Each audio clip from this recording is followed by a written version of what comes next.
Ladies and gentlemen, SideStrafe back with another look at the War Thunder Ground Forces closed beta test.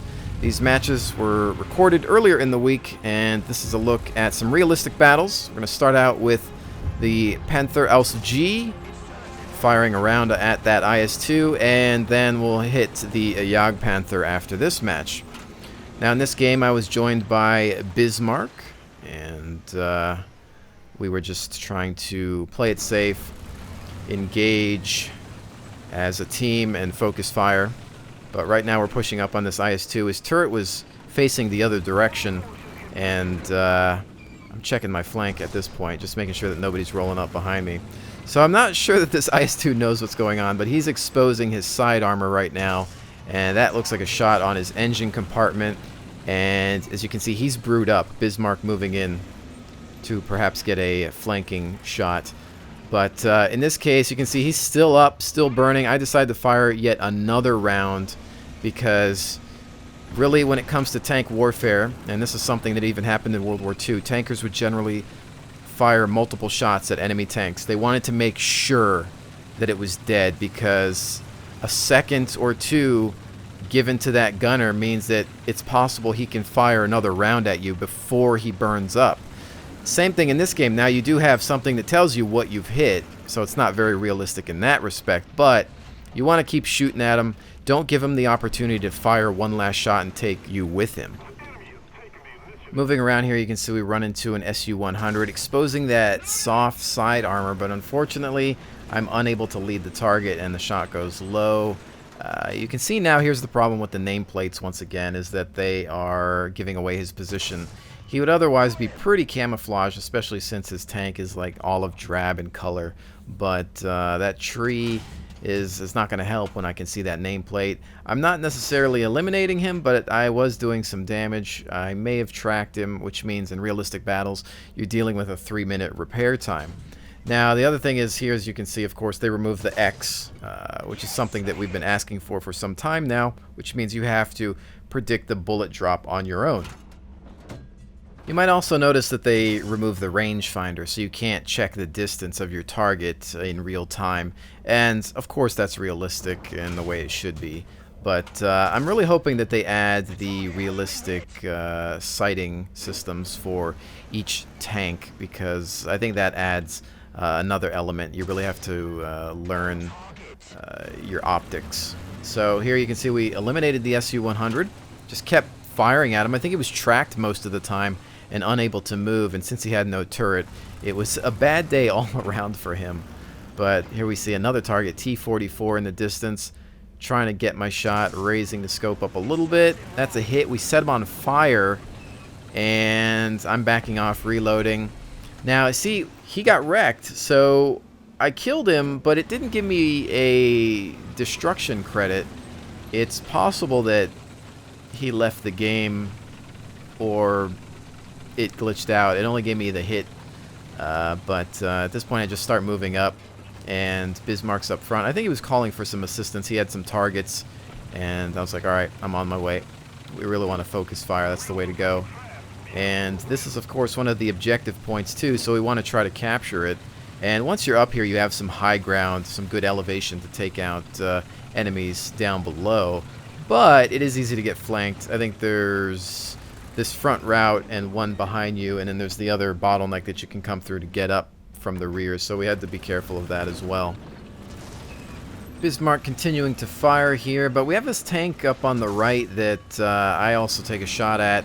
He apparently was eliminated, but his tank remains, and I think that it might just be a glitch. I'm not sure. I was wondering if tanks could be eliminated and perhaps still remain but not on fire. Obviously, it is possible to kill a tank or kill the crew within it without setting the tank on fire. It's just one of those things where, like I said earlier, a lot of tankers would continue to shoot at a tank to make it burn, to make sure that it was gone, because you can imagine you're on the battlefield fighting, you see something really far away, you can't tell if it's been penetrated or not. Maybe your optics aren't showing you the holes in the tank. You're just too far. So you want to keep shooting at these things until there's smoke coming out of them. So in here we have a tank that's not smoking. It's not on fire. I'm going to assume it's maybe a glitch of some sort because we kept putting rounds into it and they weren't making any type of contact. But, you know, again, guys, it's beta, so no big deal. We just adapt. And we were also engaging these targets at a distance while I was talking about that subject, and they seemed to move off, and we lost visual on them. So the sighting system can be a little confusing at times. You know, we had them with their nameplates, and then they were gone. I don't know if it was just a distance thing or something with the trees, but you can see somebody moving up on the lower part of this hill here. And I'm thinking about gun depression. Obviously, I'm not able to lower my gun enough to shoot at them, and I know that they're going to have the upward angle. So if we push up too far, they have the shot. So at this point, I remember telling Bismarck, just wait for them. Let them come to us. The only thing we really need to worry about is maybe the left and the rear, because they can shoot from a distance, hit us in the side armor, or maybe come up behind us. I think Bismarck was also saying, you know, we got to watch our 6. And that's what I was kind of paranoid about. But we also wanted to try to get into this capture circle because they had the 1 point, and we wanted to get some numbers on the board in regards to the objectives as well. So I'm putting myself here. But the way this hill is designed, you tend to expose yourself a little bit. So I'm just really worried about the left and them shooting me from very far away. And we saw a tracer land somewhere. I'm not sure what that was. I think it was a friendly shooting at that tank there that, I don't know, appears to be glitched out. At this point, Bismarck moves over to my flank in order to secure the other end of the hill. We're thinking that the enemies that we had up front are circling around because there is a way to get around there and come up from the back, as I mentioned earlier. And I'm just keeping my eyes forward and capturing Zone C. So once we capture that, I'm thinking, okay, now it's time to get myself in a better position. Bismarck is, I think, turret locked at this point. I forget at which point of this game he had some problems. You see we got an enemy target. Bismarck is exposed, and he gets broadsided, unfortunately. I'm able to answer in kind, hitting his driver. And as you can see here, this T-44, I'm not sure if he's having gun depression problems. It looks like he fires a shot. I think it goes over me. I put one into him. It's just a hit. No damage, it seems, to any components. But here's where his mistake is. He decides to drive all the way up and allows me to throw one into an angle, but perhaps going in through the suspension into the hull and taking him out. Now, as we recall, he had a friend, and I'm thinking that maybe he's behind here with him. Now here again you can see that this tank remains. It's not on fire. Whether that's intentional or a glitch, I'm not sure. Really wanting to play it safe here. I don't want to move too far forward too quickly because there could be somebody around this corner camping, waiting to take a sweet spot at my soft side armor. In fact, at that point, I moved up a little too much and did expose part of myself. So if there was somebody waiting there, they would have had a nice precise shot at very close range, and I might have been in some trouble because typically with most tanks, you got to stop to shoot, especially with German armor, later German armor. It was well documented that they had to stop to fire a nice accurate shot. And the same can be said for most vehicles, but the longer the barrel, the more time you have to take to aim. And here you go, we've got a target up front as I decide to go back up the hill. One out, no damage as we pull back. Problem is now I don't have a great gun depression. He might be running into a similar problem, but I'm going to play the bouncy barrel game and try to move my tank so that my barrel bounces. Boom, there's the surface unit destroyed. And now with that tactic, what you're doing is relying on the weight of your barrel because you got a really long barrel, and it's going to kind of sway up and down as you move your tank. So I don't actually have a natural depression. I can't crank the gun down far enough. So what I have to do is get the tank to move forward so the gun barrel bounces to an unnatural position and then fire at the right moment to get that shot off. Similar tactics you can do in games like World of Tanks and other tank simulators. You're just relying on the weight of the barrel and the movement of the whole tank. Not easy to do. I've done it a couple times in this game, and it really pays off because this is a title where you have to really, really sit still to be accurate, and the person who is good at firing on the move is going to have a huge advantage. But fantastic game in the Panther. For me, unfortunately, Bismarck got turret locked there, and that can usually be the end of a tank. It's not easy, but let's go ahead and move on to the JagdPanther. Now in this match I was actually rolling solo, but the JagdPanther is a fantastic German tank destroyer, 88mm main gun, very lethal even at long ranges. But you can see here we are taking some hits. We've got a King Tiger next to us and a variety of targets up front, but they've got some rock cover, so we want to be careful here.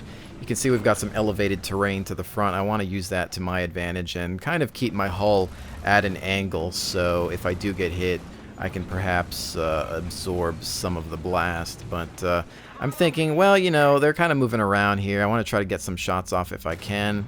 That one goes out. I'm not sure where that one went. As you can see, there was a bit of a spark or some sort of effect. It looked like it would have connected, but I was wondering what happened. It looked like it went really low, maybe into the track area, or perhaps it hit the dirt in front. I'm not sure, but I'm readjusting my shot, bringing the elevation up. And you know, in tank warfare, it was common for them to miss the first shot and use that as a way to gauge distance at times. But here you go, we've got a Ferdinand right next to us. And I'm just waiting for him to mess up. It doesn't look like it, though. He's got a lot of cover now. And then two of his friends, I think, moved over to the left. That King Tiger's moving up. I'm just maintaining position.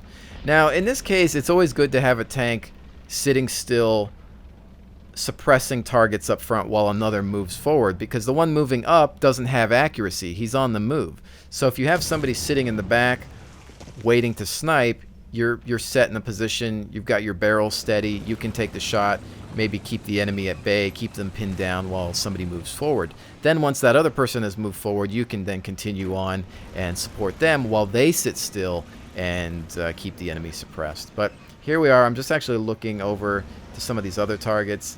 I'm not sure what I have. It's really hard. I've kind of got this tree in front of me, and I go ahead and try to take a shot. It is a hit, but no damage to my knowledge exists here. Waiting for that next shot to reload, just keeping my eyes peeled on that target. You know, there's not really any need to move forward too much. We need to get rid of immediate threats before pushing on.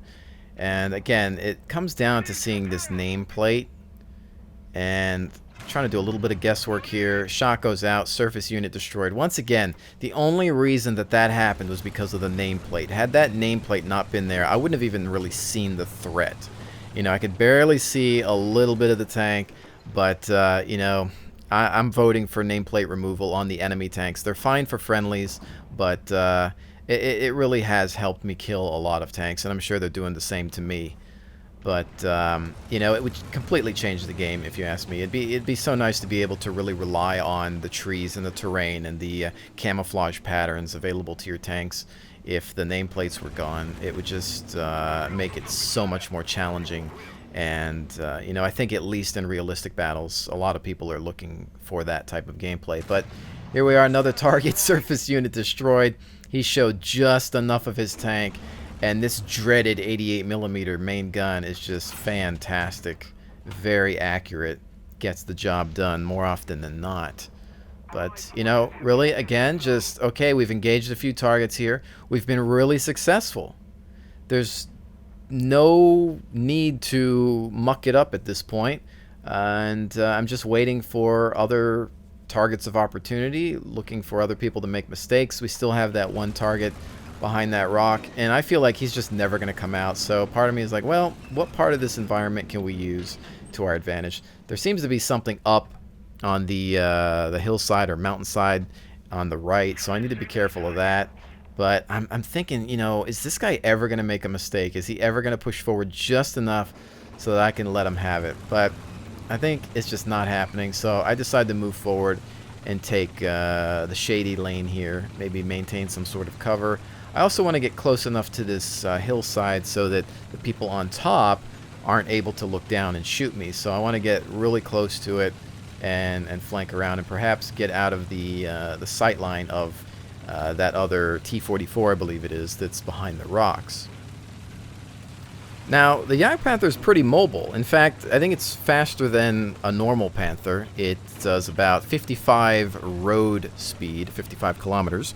Normal Panther, I think it's somewhere around 46. It depends on the model, of course. I think that it got a more powerful engine in some of the later variants. But, you know, this thing's pretty mobile. It turns very well also. But that doesn't mean that you always want to utilize its full speed, because more often than not, that makes you a target. You can see a lot of the times here as I'm approaching my objective, I'm stopping. It's kind of like hitting a stop sign. You want to look left, you want to look right, you want to check for targets of opportunity, and just keep yourself safe. So once you found good cover, take a look. All right, I think it's safe to move.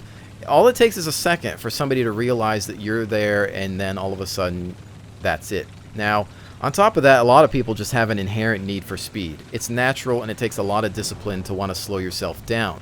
I also find that pilots from the Air Force's game, they come into ground forces, and they're so used to going a certain speed that it's hard for them to slow down. People become so fixated on getting to the objective as quickly as possible, or MJB, or getting to the next target, that they don't stop to think about the fact that there's somebody else out there with better tactics waiting for you to make that mistake.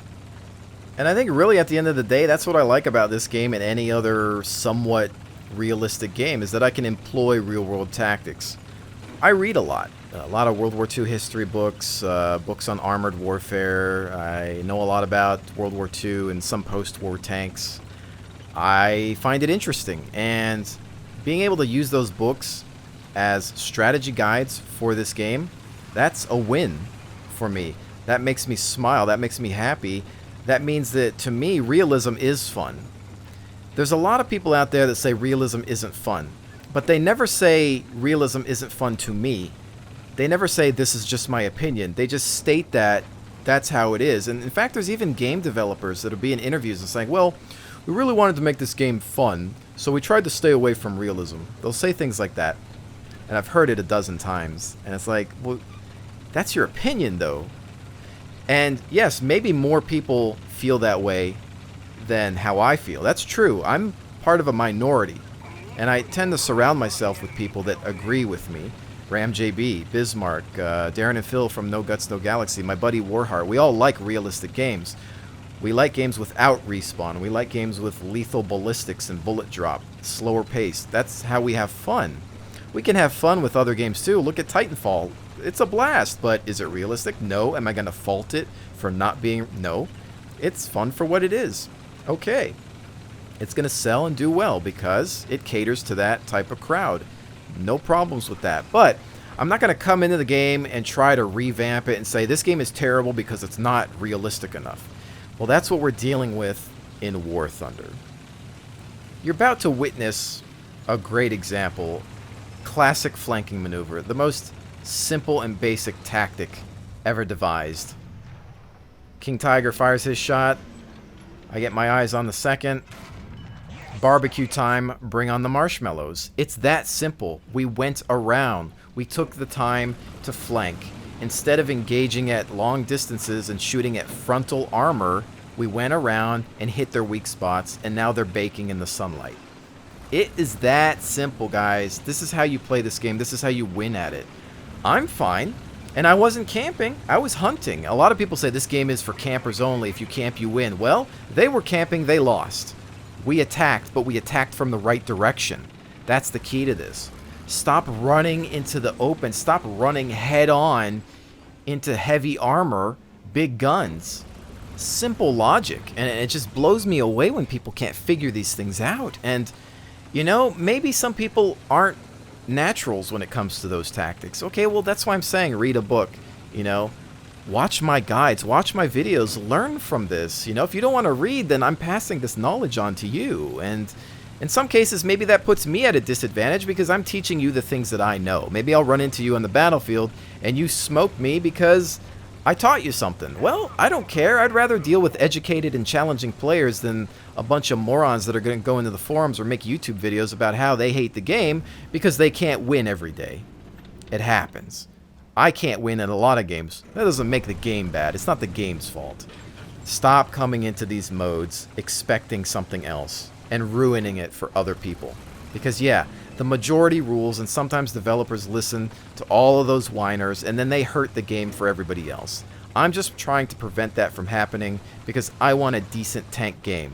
Or at the very least, a different game because, you know, I already have World of Tanks. It's a fine game. It does what I think it should do. I'm not trying to change it. War Thunder Ground Forces, it's on the right track. We just need to keep it there. And people need to stop being afraid of change and evolution in gaming and accept the fact that some games should be difficult, that we need to have more challenge in gaming. In the old days, you didn't have save games, you didn't have any luxuries. Games were difficult, they were hard, and they were challenging. They lasted you for hours upon hours upon hours. Now a game you can finish in 6 hours, be done with it. It's not challenging. You can save anywhere you want. I'm tired of it. We need harder games. We need games that require you to think, and Ground Forces and Air Forces even, they're on their way to being those games. We need to make sure that they stay that way and stop catering to the pansies out there that are too afraid to learn how to fight in a different and unique way. Now, with that said, ladies and gentlemen, hopefully you've enjoyed today's look at War Thunder Ground Forces and a little bit of quality ranting on the side there. I will definitely see you on the next one.